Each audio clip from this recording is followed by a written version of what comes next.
Walou, salam alaikum la team, j'espère que vous allez bien mes petits abonnés. Alors je vais faire, déjà je suis désolée, je suis pas encore très en forme, mais pas du tout. Vraiment ce matin j'avais encore un peu de fièvre, enfin bref, voilà. Donc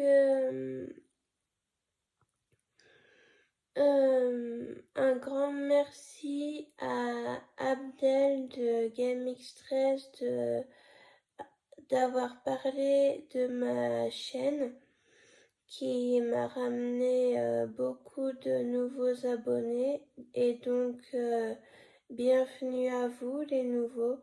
Cette vidéo est surtout pour vous. Et pour les autres aussi, pour ceux qui n'ont peut-être pas forcément bien compris, ou enfin voilà, elle est pour eux. Je vais vous expliquer je vais vous expliquer un petit peu au niveau de ma maladie, ma santé, tout ça, parce que Abdel, il a dit voilà que j'allais pas bien, etc. Mais moi, je vais vous en dire plus.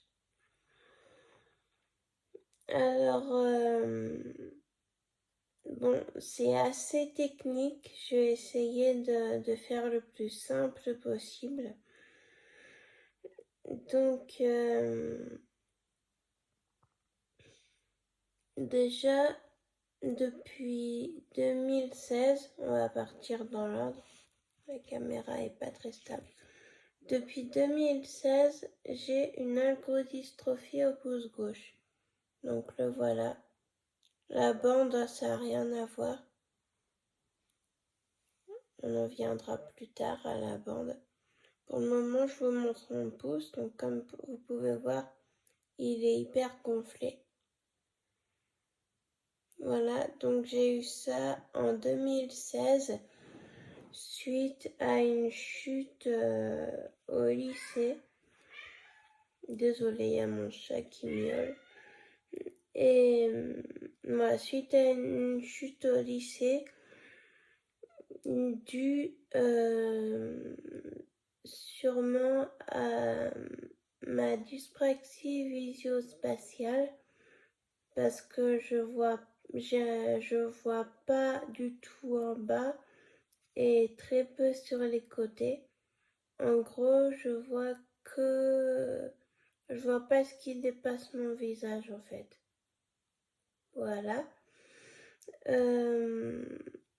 Mais bon, ça, j'ai envie de vous dire, c'est rien à côté du reste. La dyspraxie, maintenant, je m'en tape, clairement.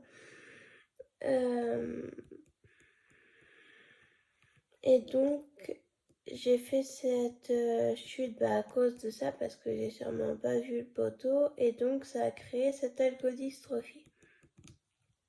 Ou il y a peut-être une deuxième hypothèse, parce que j'ai aussi une suspicion de myopathie. Et c'est peut-être dû à une perte de force, parce que j'avais des pertes de force soudaines sans motif. Et c'est peut-être ça aussi, on sait pas trop. On sait pas si j'ai une myopathie ou pas. Et la raison de la chute, en gros, on la saura jamais. Voilà. Donc déjà, ça c'est la première maladie que j'ai eue. Après, mon algodystrophie a un peu tout déréglé dans mon corps. Et un peu c'est... Non, mon algodystrophie a carrément tout déréglé dans mon corps. Et ça m'a créé une fibromyalgie. Donc, une fibromyalgie, c'est un peu les mêmes symptômes que l'algodystrophie, oui, parce que je vous ai pas expliqué les symptômes. Donc, pour l'algodystrophie, c'est des douleurs neuropathiques, c'est-à-dire des décharges électriques, des brûlures, voilà, des picotements, toutes sortes de douleurs avec beaucoup de transpiration. La fibromyalgie, c'est ça à quelque chose près, sauf que c'est dans tout le corps. Des douleurs, vous voyez les guirlandes électriques de Noël? Eh ben c'est pareil. C'est comme si vous en avez une c'est comme si vous y en aviez une dans le corps et les douleurs, elles sont là, elles sont là, elles sont là et elles sont partout et nulle part quelque part. Vous comprenez ce que je veux dire? Elles bougent sans arrêt. Et dans la fibromyalgie, il n'y a pas de transpiration. Voilà. En gros, la fibromyalgie, c'est un...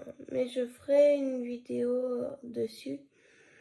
C'est un dérèglement des transmetteurs de la douleur. Ils transmettent un message de douleur alors qu'il n'y a rien en fait. Voilà, c'est ça. Bon, désolée, je rame un petit peu, hein. Je suis tellement fatiguée parce que j'ai eu le Covid et tout, je suis malade, je suis encore bien malade. Maintenant, c'est plutôt grosse bronchite, mais bon. Alors, voilà.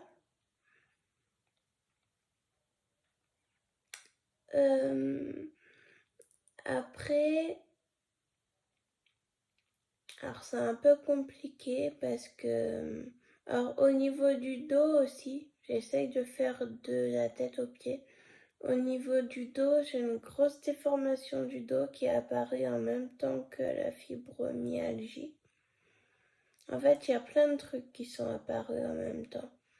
Et donc, j'ai une grosse hyperlordose à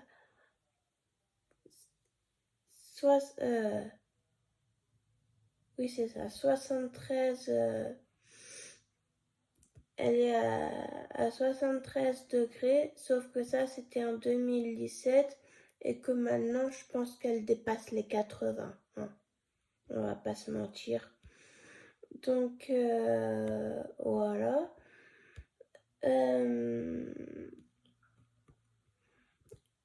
J'ai aussi, parallèlement, j'ai eu, on sait pas trop, mais c'est sûr que j'ai eu, la maladie de Lyme. Donc, c'est les mêmes symptômes que la fibromyalgie, sauf que c'est pas de source neurologique, mais c'est de source infectieuse. J'ai eu Lyme et c'est co-infection à un stade très fort. Et a priori, maintenant, je l'ai plus, mais il resterait que les conséquences. Donc voilà, là-dessus, on n'en sait pas trop. Je vais peut-être, je dis bien peut-être faire un test en Allemagne pour voir. À la dernière ponction lombaire, il n'y a pas eu de traces de bactéries. Donc voilà. On verra. Donc moi j'ai eu ce qu'on appelle le Lyme neurologique,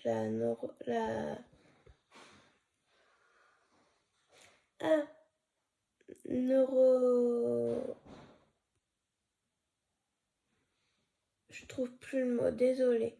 Je suis pas du tout comme ça d'habitude, mais c'est que là je suis pas vraiment pas en forme. Donc du coup je trouve plus mes mots. En gros, j'ai eu un Lyme qui a touché mon cerveau. Et encore parallèlement à ça, j'ai une maladie, génétique très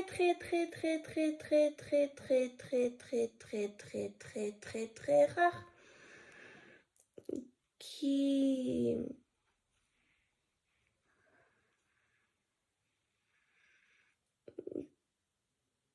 touche les tissus conjonctifs. Donc les tissus conjonctifs, c'est 80% de notre corps. C'est ce qui retient les organes. C'est ce qui retient les articulations. C'est la peau. C'est 80% de notre corps. Et j'ai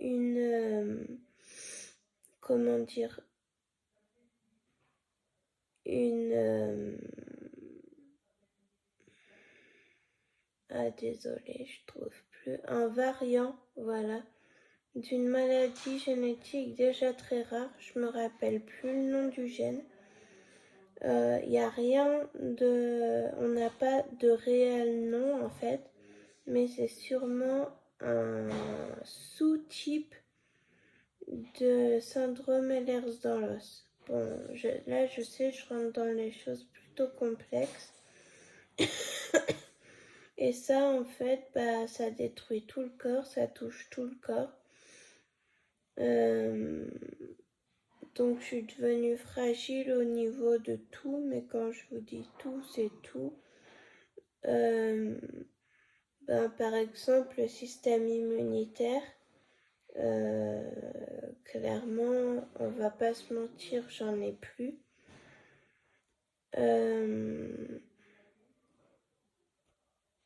Bon, après, le système immunitaire, c'est peut-être aussi le traitement qui a presque échoué, je vous dis presque, de Lyme, parce que forcément, les antibiotiques pendant 11 mois, ça te tue le système immunitaire. Mais je dis presque parce qu'on va revenir dessus après. Donc, voilà. J'ai la peau extrêmement fragile, je peux me blesser à rien. Je me cogne parce que j'ai des fois des pertes d'équilibre. Donc je me cogne la tête contre la barrière de mon lit médicalisé et je peux m'écorcher à saigner, par exemple. Voilà. J'ai aussi les ongles qui tiennent pas.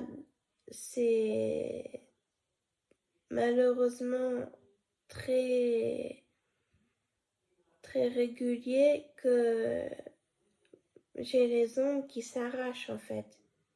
Ils se barrent quasiment tout seuls. Voilà. Après, là, je vais parler de choses dont on ne sait pas vraiment la cause. Ça peut être ça peut être dû soit aux conséquences du Lyme, soit à ma maladie génétique rare. Donc, je ne marche pas, je ne tiens pas assise sans appui, j'ai le bras droit totalement paralysé, avec la main fermée et les doigts rétractés. Ce bras, c'est le seul que je dis semi-valide parce que la plupart du temps, il reste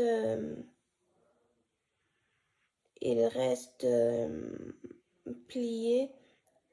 J'arrive à bouger ce doigt. Ce doigt, il a aucune atteinte. Bon, le pouce, on en a déjà parlé. Un peu celui-là, mais vous voyez, il a du mal à se déplier parce les tendons sont rétractés dû à la dystonie. Voilà, ça s'appelle une dystonie. Et mes deux doigts du milieu sont paralysés. Donc, oui, ma paralysie, donc on l'appelle tétraparésie. À la différence d'une tétraplégie, en fait, c'est quasiment, on va dire, quasiment les mêmes symptômes, sauf que dans la tétraparésie, il n'y a pas d'atteinte de la moelle épinière, comme dans la tétraplégie. Voilà. Et donc, j'ai le corps très raide, donc vous voyez, hein, avec mes doigts, mes mains, les poignets, comme ça. Celui-là, j'arrive à le relever, mais à un moment, j'y arrivais pas. Et encore, ça tremble. Chaque mouvement que je fais, je tremble. Mais par exemple, mon autre main, bon, je peux pas vous la montrer, mais elle, le poignet est tout le temps comme ça et impossible de le relever puisque elle est complètement paralysée. Et donc, au niveau des pieds, c'est pareil. J'ai les pieds, ce qu'on appelle en varus équin, avec les orteils qui se montent les uns sur les autres. Et donc tout ça, ça s'appelle une dystonie. Donc dans mon cas généralisé. Et avec des mouvements normaux, comme là, ma tête. Donc ça va, c'est une dystonie généralisée. Et quand elle est couplée avec une paralysie, peu importe laquelle, dans mon cas, on appelle ça une tétraparésie spastique. Voilà. Donc, quelque part, c'est mon plus gros handicap parce que c'est ça qui m'empêche de marcher.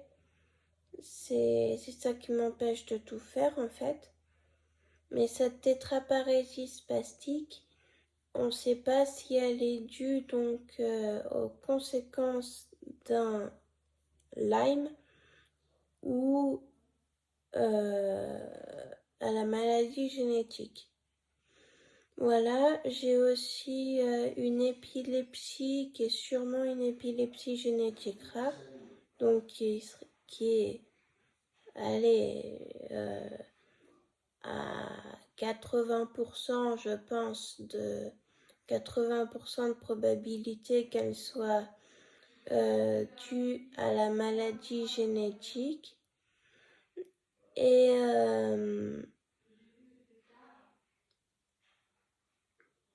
qu'est-ce que je disais? Voilà, le brouillard cérébral, j'en souffre extrêmement en ce moment parce que je suis malade, je suis fatiguée, donc en ce moment il est pire. C'est pour ça, d'habitude, je vous jure, mes vidéos sont beaucoup plus dynamiques, j'ai beaucoup plus de punch, mais là je n'y arrive pas. Mais je la fais quand même pour expliquer aux nouveaux abonnés ce que j'ai. Donc voilà, ça veut dire vos idées tout le temps au ralenti, dans votre tête, un brouillard.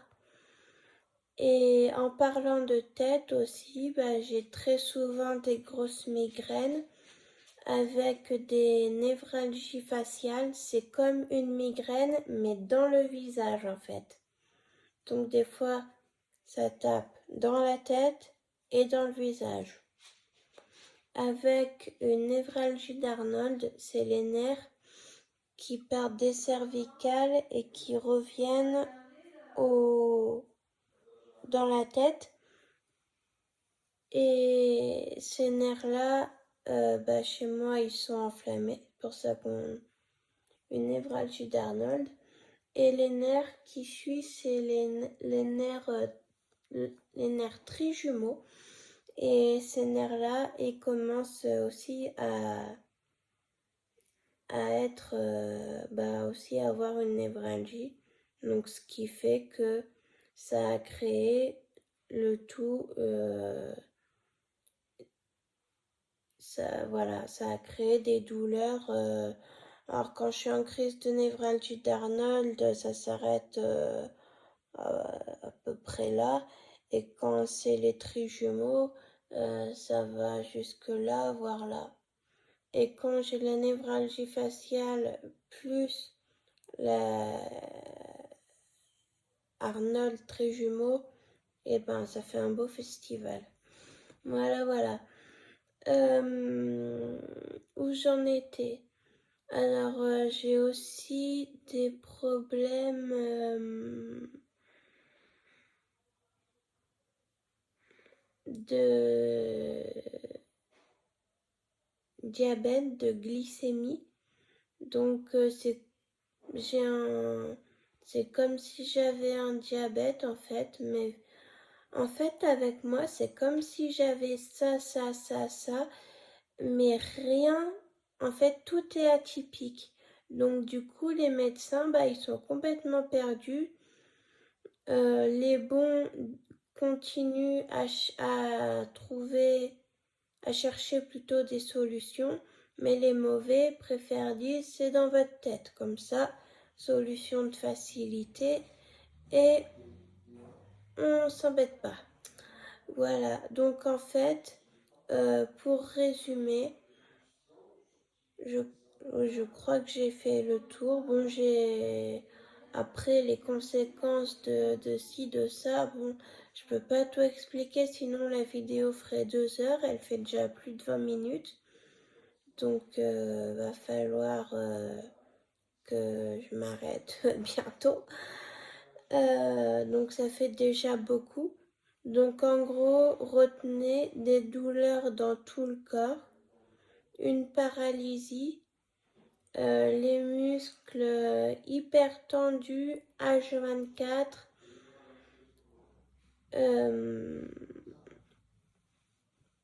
hyper tendus, H24 avec des tremblements. Essayez-vous de contracter vos muscles à fond pendant le plus longtemps possible et vous verrez, moi, c'est ce que je ressens. Voilà. Mais sauf que moi, ça se relâche jamais. Mon corps ne peut pas relâcher. C'est comme ça. Et donc, bien sûr, oui, quelque chose de très important que j'ai oublié aussi, c'est la fatigue. Qui est un principal symptôme de la fibromyalgie, mais aussi du Lyme et de la maladie génétique rare.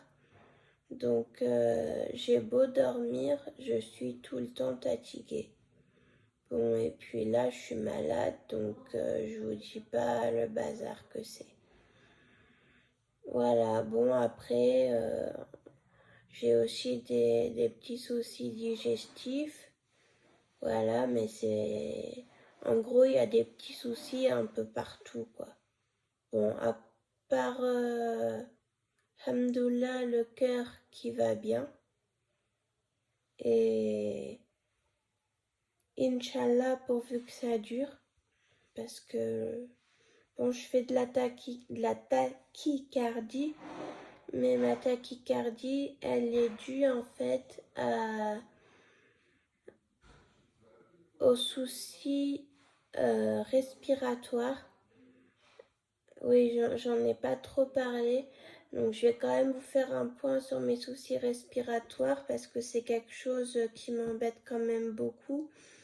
Donc,